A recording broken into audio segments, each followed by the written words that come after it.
10th class के नवे अध्याय त्रिकोणमिति के कुछ अनुप्रयोग में हम इस वीडियो में क्वेश्चन नंबर 14, 15 और 16 को 14वें प्रश्न में हमसे कह रहा है 1.2 मीटर लंबी एक लड़की भूमि से 88.2 मीटर की ऊंचाई पर एक क्षैतिज रेखा में हवा में उड़ रहे गुब्बारे को देखती है। यानी कि हमने मान लिया कि EF कोई लड़की है जिसकी लंबाई 1.2 मीटर है।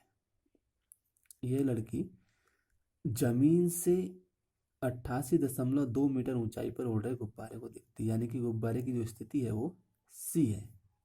EF लड़की की पोजीशन है, E से इसने गुब्बारे को देखा C पर, जिसका उन्नयन कोण 60 डिग्री है। कह रहा है कुछ समय बाद उन्नयन कोण घटकर 30 डिग्री हो जाता है। यानी कि गुब्बारा लड़की की आंख से दूर की ओर जा रहा है। जब कोई वस्तु ऊपर है, ऊपर से दूर की ओर जाएगी तो इसका मतलब उन्नयन कोण उसका घटेगा। तो 60 डिग्री से उन्नयन कोण 30 डिग्री हो गया। तो हमसे कह रहा है इस अंतराल के दौरान गुब्बारे द्वारा तय की गई दूरी ज्ञात कीजिए। यानी कि हमने निकालना है कि एंगल 60 डिग्री से जब 30 डिग्री हो जाता है तो गुब्बारा कितनी दूरी चलकर गया। इसका डायग्राम वैसे दिया हुआ है बुक में। तो सबसे पहले मेन हमने ये समझ लिया कि EF लड़की की पोजीशन है, C गुब्बारे की प्रारंभिक पोजीशन है और A इसकी लास्ट पोजीशन है।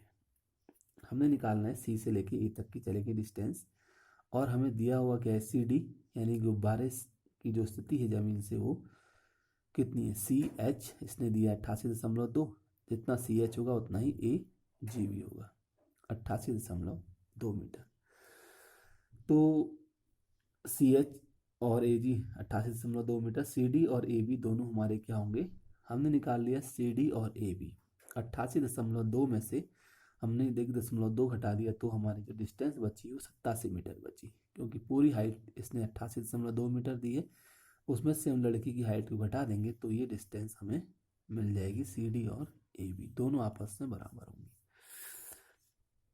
गुब्बारे द्वारा तय की गई दूरी यानी कि AC और BD आपस में बराबर होंगे और GH भी बराबर होंगे। ट्राइंगल हमने CED में लिया, tan 60 डिग्री बराबर लंब बट्टे आधार CD बट्टे ED। tan 60 का मान लगाया हमने। CD इसने हमें दिया हुआ है 87 मीटर, तो ED क्रॉस मल्टीप्लाई करने पर आ जाएगा 87 बट्टे वर्गमूल 3 मीटर। उसके बाद हमने ट्राइंगल AEB लिया, tan 30 डिग्री बराबर लंब बट्टे आधार AB बट्टे EB, 1/√3 बराबर 87 बट्टे EB। EB की वैल्यू आ जाएगी 87 वर्गमूल 3 मीटर। गुब्बारे द्वारा तय दूरी यानी कि AB बराबर तय दूरी गुब्बारे द्वारा कितनी है DB और AC दोनों आपस में बराबर है।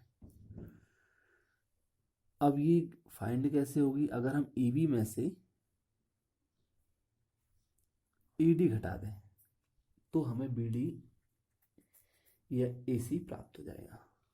दोनों हमने निकाल लिए, 87 वर्गमूल 3 माइनस 87 बट्टे वर्गमूल 3, 87 कॉमन लिया, वर्गमूल 3 माइनस 1 बट्टे वर्गमूल 3, ये बच जाएगा वर्गमूल 3 गुणा वर्गमूल 3 2 बट्टे वर्गमूल 3, क्योंकि 3 माइनस 1 होगा 2 बट्टे वर्गमूल 3 हो जाएगा।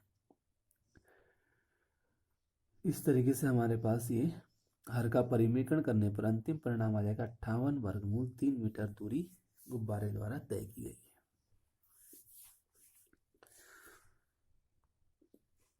क्वेश्चन नंबर 15 में हमसे कह रहा है सीधा राजमार्ग एक मीनार के पाद तक जाता है। यानी कि AB कोई मीनार है, उसके पाद तक बिंदु तक कोई सीधा राजमार्ग जाता है।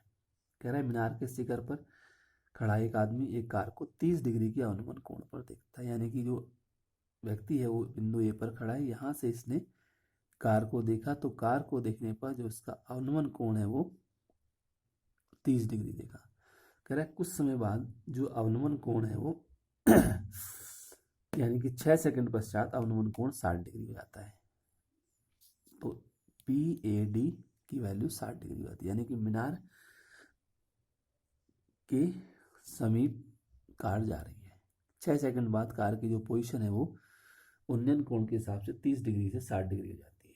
सब समय दिया हुआ है, हमसे कह रहा है कि मीनार इस बिंदु से, यानी कि एक बिंदु डी है, यहाँ से मीनार के पाद तक पहुँचने में कार को कितना समय लिया गया है, समय ज्ञात करना है। हमने निकालना है बीडी दूरी तय करने में कार कितना समय लेगी, ये हमने फाइंड करना है। तो ए बी मीनार है, सी बी एक सीधा राजमार्ग है, और मीनार के शिखर ए पर एक आदमी खड़ा है जो उन्नयन कोण, ध्यान रखेंगे पी ए सी की जितनी वैल्यू होगी अवनमन कोण के हिसाब से उतनी वैल्यू ए सी बी की भी होगी। एकांतर अंतः कोण है, जितनी वैल्यू पी ए डी की होगी उतनी वैल्यू ए डी बी की भी होगी। तो उसी हिसाब से हमने ये एंगल्स ले लिए एकांतर अंतः कोण के हिसाब से। डीसी कार द्वारा चलेगी 6 सेकंड में दूरी है, यानी कि 6 सेकंड में कार सी से डी तक पहुंच गई। समकोण त्रिभुज हमने ए सी बी में लिया, तो tan 30 बराबर लंब बट्टे आधार, यहाँ से हमें सी बी बराबर ए बी वर्गमूल 3 मिल गया, यानी कि टोटल ये डिस्टेंस जो चली है सी बी वो आ गई। उसके बाद हमने ट्राइंगल ए डी बी में लिया, tan 60 बराबर ए बी बट्टे बी डी लंब बट्टे आधार, यहाँ से हमें डी बी मिल गया ए बी वर्गमूल 3।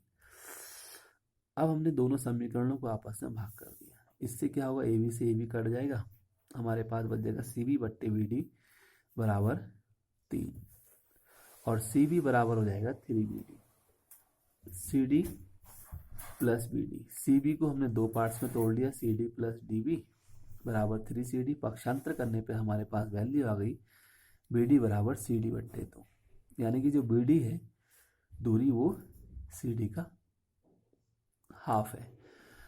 अतः बी डी दूरी तय करने में कार को कितना समय लगेगा, सी डी दूरी तय करने में लगा समय बट्टे 2। अब सी डी दूरी तय करने में लगा समय इसको 6 सेकंड है, तो 6 बट्टे 2 बराबर 3 सेकंड, यानी कि जो बी डी दूरी है यानी डी से लेकर बी तक दूरी तय करने में उसको आधा समय 3 सेकंड का समय लगेगा। उसके बाद क्वेश्चन नंबर 16, ये लास्ट क्वेश्चन है इस पूरे अध्याय का, इसको समझ लेते हैं। इसमें हमसे कह रहा है मीनार के आधार से एक सरल रेखा पर 4 मीटर और 9 मीटर दूरी पर दो बिंदु दे रखे हैं इसने, और मीनार के उन्नयन कोण हमारे पूरक है। पूरक का मतलब पूरक या कोटि पूरक ऐसे कोण जिनका योगफल 90 डिग्री होता है पूरक कोण कहलाते हैं। सिद्ध कीजिए कह रहे हैं मीनार की ऊंचाई 6 मीटर है। तो हमने मान लिया, माना ए बी कोई मीनार है जिससे सरल रेखा पर दो बिंदु मान लिए हमने पी और क्यू है, जिनकी पूरक कोण एक जगह से अगर थीटा मानेंगे तो दूसरी जगह से हमारा 90 माइनस थीटा हो जाएगा। तो हमने मान लिया कि ए क्यू बी थीटा है, तो A P B 90 minus theta हो जाएगा। बिंदु क्यू मीनार से 9 मीटर दूरी पर है और बिंदु पी मीनार से 4 मीटर दूरी पर है। इन दोनों बिंदु को हम एक ही तरफ नहीं मान सकते, क्योंकि इसने ऐसा कुछ कहा नहीं है कि मीनार के विपरीत और है या एक ही तरफ है, लेकिन एंगल थीटा और 90 माइनस थीटा रहेंगे। तो ट्रायंगल हमने ए पी बी में लिया, tan थीटा बराबर हो जाएगा हमारा लंब बट्टे आधार। तो यहाँ से हमारे पास जो वैल्यू आएगी वो आएगी h बट्टे 4, और ए क्यू बी में लेंगे तो 90 माइनस थीटा बराबर ए बी बट्टे बी की हो जाएगा। 90 माइनस थीटा हम जानते हैं कॉट थीटा होगा, लंब बट्टे आधार यानी कि h बट्टे 9। दोनों समीकरणों की हमने आपस में गुणा की, यानी कि tan बाएं पक्ष की बाएं में और दाएं की दाएं में। tan theta into cot theta बराबर हो जाएगा h बट्टे 4 गुणा h बट्टे 9, ये आ जाएगा h स्क्वायर बट्टे 36। और ये दोनों एक दूसरे के विपरीत एंगल है, तो ये कट करके एक आ जाएगा। क्रॉस मल्टीप्लाई करने पर h बराबर h स्क्वायर बराबर 36 होगा, तो h बराबर हो जाएगा 36 वर्गमूल होगा 6 का। अतः मीनार ए बी की ऊंचाई 6 मीटर हो गई है। इस तरीके से हमारा कुल जो 9वां अध्याय था त्रिकोणमिति के कुछ अनुप्रयोग वो समाप्त होता है। कुल इसमें 16 प्रश्न है।